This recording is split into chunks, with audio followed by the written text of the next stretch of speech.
On a night when the mountains were swallowed by a blizzard, a 72-year-old widow sat alone in her cabin, believing her only company would be the storm. But fate had other plans. Outside, 15 men fought against the snow and the cold, desperate for shelter. They weren't ordinary travelers. They were Hell's Angels, men whose names carried fear, whose presence could empty a room. When their frozen knuckles knocked on her door, Margaret faced a decision that could change everything. Open the door and risk letting danger in. Keep it shut, and 15 souls might not see the morning.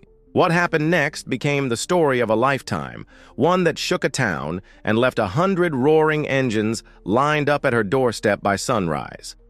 Before we dive into this unforgettable story, take a second to hit like, subscribe to Hidden Heroes, and drop a comment with where you're watching from. The blizzard didn't arrive with warning. It came like an ambush, sudden and merciless. Snow slammed against the windows of Margaret's little cabin, piling high against the shutters until the world outside vanished in white. Inside, the fire struggled to keep up, popping and cracking as she stirred a small pot of vegetable soup. Margaret's home was modest, a time capsule of another era. Wooden beams sagged gently overhead, shelves bowed under the weight of family photo albums, and quilts sewn decades ago hung over chairs. Each detail told a story of a life lived with quiet resilience.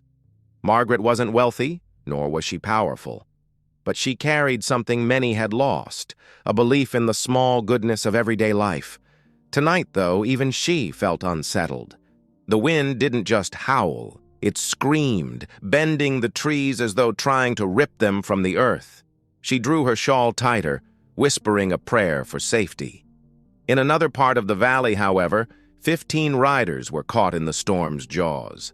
They were hardened men, used to long highways and sleepless nights, but nothing prepared them for snow this thick. Their engines roared in protest, exhaust turning to white mist before vanishing in the blizzard's chokehold. Razor, their leader, fought the handlebars like a ship captain steering through a hurricane. His brothers followed, their faces hidden behind ice-crusted bandanas. Every mile grew heavier, and soon their bikes refused to go further. Engines sputtered, boots slipped on frozen pavement, and frostbite gnawed at their fingers. In that vast, merciless whiteout, a faint light flickered in the distance. A cabin. Hope. Razor raised a gloved hand, motioning toward it. The men trudged forward, unaware that behind those walls, a widowess life was about to intertwine with theirs in ways none of them could have imagined. The knocking startled Margaret so hard she nearly dropped the ladle from her hand. It was past midnight, the kind of hour when no good news ever came. At first, she thought it was just the storm rattling the wood, but then it came again. 3 heavy thuds, deliberate, undeniable. Her heart pounded in her chest. Who could possibly be out there in weather like this? She shuffled toward the door, slippers brushing the floorboards, and pulled back the curtain just enough to peek outside. What she saw froze her breath. Towering figures loomed in the snow, leather jackets glistening with ice, faces hard and shadowed beneath the dim light. Tattoos crawled up their necks, and behind them, more figures shifted restlessly, like wolves at the edge of the woods. Margaret knew instantly who they were, or at least, who they had to be. Hell's Angels. Even in her quiet town, their reputation preceded them. Outlaws, rebels, men who lived by their own rules. She'd read the headlines, heard the gossip. Now 15 of them stood on her porch, snow dripping from their boots. One stepped forward. He was taller than the rest, broad-shouldered, with piercing eyes dulled only by exhaustion. "Please," he said hoarsely, "we've nowhere else to go." Margaret's hand trembled on the latch. Her mind screamed danger. She was alone, fragile, defenseless. Yet something in his voice stopped her. It wasn't menace, it wasn't demand, it was desperation. She looked closer and saw the bluish tint of his lips, the raw red of his hands, the way his men swayed with weariness. If she turned them away, the storm would finish them before dawn. With a deep breath, Margaret unlatched the door and opened it wide. "Come in," she whispered, her voice steady though her pulse raced, "before you freeze to death." The men filed in one by one, stamping their boots against the wooden floor. Snow melted into puddles, dripping from their jackets and forming trails behind them. The cabin shrank instantly, swallowed by their sheer presence. Margaret's lace curtains and family photographs looked out of place beside the leather and steel of these strangers. For a moment, silence pressed thick between them. The men glanced around, uneasy, their breaths steaming in the warm air. Razor removed his gloves and broke the silence. "You didn't have to let us in," he said quietly. Most wouldn't. Margaret ladled soup into bowls, her hands steadier than she expected.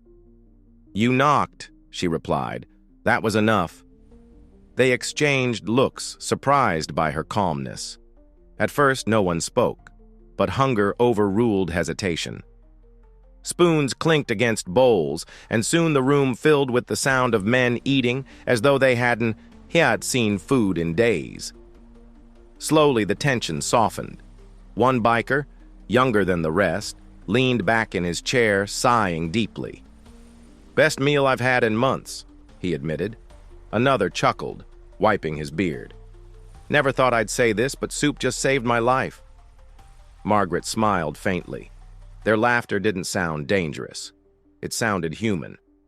As the night stretched on, stories slipped free. One man mentioned his little girl waiting back home. Another spoke of years spent chasing highways, never finding a place to belong. They weren't the monsters the world painted them as. They were men, carrying their own wounds, their own ghosts. Margaret listened, her eyes kind, her words gentle. She didn't judge. She didn't pry. She simply offered them something rare, acceptance without condition. By the time the fire burned low, the bikers no longer felt like intruders. They felt like weary travelers who had stumbled upon an unlikely sanctuary. When dawn finally broke, the storm had eased, leaving behind a landscape smothered in white. The bikers stepped outside, their boots crunching in the snow. Their bikes were buried, engines stiff from the cold, but spirits were lighter than they had been in days. Before they left, Razor lingered on the porch, looking Margaret in the eye. "We won't forget this," he said firmly. Margaret waved him off with a smile, as though kindness needed no repayment. But Razor's words were more than gratitude. They were a vow. As the men rode off, engines sputtering back to life, Margaret thought the chapter was closed. She couldn't have been more wrong. The very next day, a low rumble echoed through the valley. It wasn't thunder. It was engines. Dozens. Margaret stepped onto her porch, her hand shielding her eyes against the morning sun. Down the winding road came a sight so surreal it stole her breath. 100 bikes, gleaming chrome and leather, roaring in unison, lined up outside her cabin. Neighbors peeked from their windows, whispering in disbelief. The Hells Angels, an entire chapter of them, had come not with fury, but with respect. Razor dismounted, carrying a leather jacket in his hands. On the back, embroidered in bold letters, was Margaret's name. He climbed her steps and handed it to her. "From this day forward," he said, voice thick with emotion, "you're one of us." Tears blurred her vision as she accepted it. For the first time in years, Margaret didn't feel alone. She felt like family. Margaret settled back into her chair, the warmth of the fire now more comforting than ever.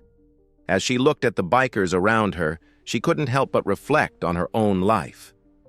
She had been young once, full of dreams and laughter, sharing her days with her late husband, Thomas. They met in a small town not far from here, during a summer fair when she was just 18. He was rugged, kind, and always willing to lend a helping hand. Together they built a life full of love, raising 3 children in this very cabin. But life, as it often does, had tested her resilience. Thomas had passed unexpectedly 10 years ago, leaving her alone with the echoes of his laughter and the memories of family dinners. Her children had grown, scattered across the country chasing careers, leaving her isolated during the long, bitter winters. Those winters had taught her endurance, patience, and the quiet strength of solitude. Yet the hardships hadn't hardened her heart. Margaret believed that compassion was never wasted, even when life seemed cruel. She recalled times when strangers knocked on her door, hungry travelers, lost hikers, or neighbors seeking help. She had always opened her door without hesitation because she knew what it felt like to need kindness in moments of fear. Looking at these 15 men, she saw a reflection of every traveler she had ever helped. Leather and tattoos aside, they were vulnerable and in need, just like she had been many times in her life. She understood the language of survival, of quiet endurance, of seeking warmth in an unforgiving world. That understanding made her decision to welcome the bikers immediate, instinctual. For Margaret, there was no room for fear in the face of human need. As she poured another cup of tea and handed it to Razor, she felt a strange sense of continuity. Her past, filled with trials and quiet heroism, had prepared her for this exact moment. Little did she know, her life of small, compassionate acts would now intersect with men who had never truly known kindness on such a profound level. In welcoming them, she was not just offering shelter, she was giving them a gift she had learned to treasure her whole life, the safety of being seen and valued, even in the darkest storms. As the fire crackled, Razor finally spoke more freely, his voice lower and almost hesitant. Over the hours, he shared pieces of his life that Margaret hadn't expected. He wasn't just a gang leader with a fearsome reputation. He was a man who carried the weight of countless regrets. Razor grew up in a city where opportunities were scarce, and survival often demanded choices no one should ever have to make. He'd lost friends to violence, and his father had abandoned him when he was a teenager, leaving him to navigate life alone. Joining the Hells Angels had given him structure, camaraderie, and a sense of belonging he had never found elsewhere. But it also demanded sacrifices he often regretted. Family gatherings, birthdays, milestones, all missed. The men around him were brothers, yes, but the ties of blood and childhood were a distant dream. As he recounted stories of late nights on the road, of being misunderstood by society, and of the quiet longing for a place where he could rest without judgment, Margaret listened intently. She noticed his hands, rough and scarred, shaking slightly as he sipped the warm tea she had offered. These were not the hands of someone invincible. They were hands that had built, destroyed, and longed to create something good in the world. And tonight, in this small cabin, Razor felt seen for the first time in years. He realized that kindness didn't require understanding of his past, only recognition of his present need. Margaret's unwavering gaze and soft words of encouragement allowed him to lower his guard, if only for a moment. The other bikers, sensing his shift, relaxed too. Walls that had been built over decades of mistrust and fear began to crumble. In sharing his story, Razor found himself grateful not only for the shelter, but for the human connection that came without expectation, judgment, or obligation. That night, he understood something profound. A single act of compassion could heal wounds invisible to the world, and even men who had lived on the edges of society could find redemption in the warmth of a stranger's heart. By mid-morning, news of the storm and the bikers' overnight refuge began to ripple through the small town. Initially, neighbors whispered from behind curtains, fearful of the infamous gang members who had sought shelter in Margaret's cabin. Their reputations were steeped in myths of violence and lawlessness, and some townspeople were sure trouble would follow. But curiosity overcame fear, and slowly, townsfolk ventured outside to witness the aftermath. What they saw defied every expectation. Margaret, frail and composed, stood on her porch, greeting the bikers with calm dignity. Razor and his men, now transformed by her kindness, treated her with utmost respect. They helped shovel snow, cleared the driveway, and even repaired a broken railing without asking for anything in return. 100 motorcycles lined up outside, engines gleaming, chrome shining in the soft sunlight. The sight stunned everyone who watched. Children ran to the windows, mouths agape. Elderly neighbors whispered in disbelief. The men the town had feared most were kneeling, bowing, and offering a gesture of gratitude so profound it silenced decades of gossip. Margaret's act of humanity had created a ripple effect, breaking barriers between a feared gang and the community they once intimidated. By opening her door, she had invited not only survival, but also understanding, compassion, and a bridge between worlds that had previously existed in parallel. Conversations began to change in the town. Stories of kindness replaced tales of fear. People began to see that even the most hardened exteriors could hide hearts capable of profound gratitude. And for Margaret, watching the town embrace the bikers' gratitude, she understood that her solitary acts of generosity had grown into something far larger, a lesson in empathy that would be remembered for generations. As the sun dipped lower in the sky, the bikers prepared to leave. But the bond forged that night and solidified the next morning was unbreakable. Razor approached Margaret, handing her a leather jacket stitched with her name, symbolizing respect and inclusion. She felt the weight of their gesture, a tangible acknowledgement of the lives she had touched. The bikers promised to return, not as outlaws, but as family who would always honor the kindness she showed. For Margaret, this was more than gratitude. It was validation of a lifetime spent choosing empathy over fear, courage over isolation. Her story spread far beyond the town, inspiring others to act without expectation, proving that small acts of kindness can echo loudly in unexpected ways. The image of 100 bikes lined up at her doorstep became a symbol of humanity's power to bridge divides, of the extraordinary that lies hidden in ordinary people. And as Margaret watched the bikers ride off into the distance, engines roaring, she felt the quiet, profound satisfaction that only comes from doing what is right, not for recognition, but for the pure, undeniable goodness of helping others. Her life, once solitary, had now intertwined with countless stories of redemption, courage, and the beauty of human connection. It was a lesson the world needed to see. Heroism isn't always grandiose. Often it starts with simply opening your door when someone is in need. Margaret never set out to change lives. She simply opened her door. That one act, born of compassion, rippled outward until it shook an entire valley. Men feared as outlaws found themselves humbled by the kindness of a widow. A town quick to judge learned that humanity wears many faces. And Margaret herself discovered that even in loneliness, she was never truly alone. Her story reminds us that courage isn't always about strength or power. Sometimes it's about trust, about seeing beyond fear and meeting another soul with open arms.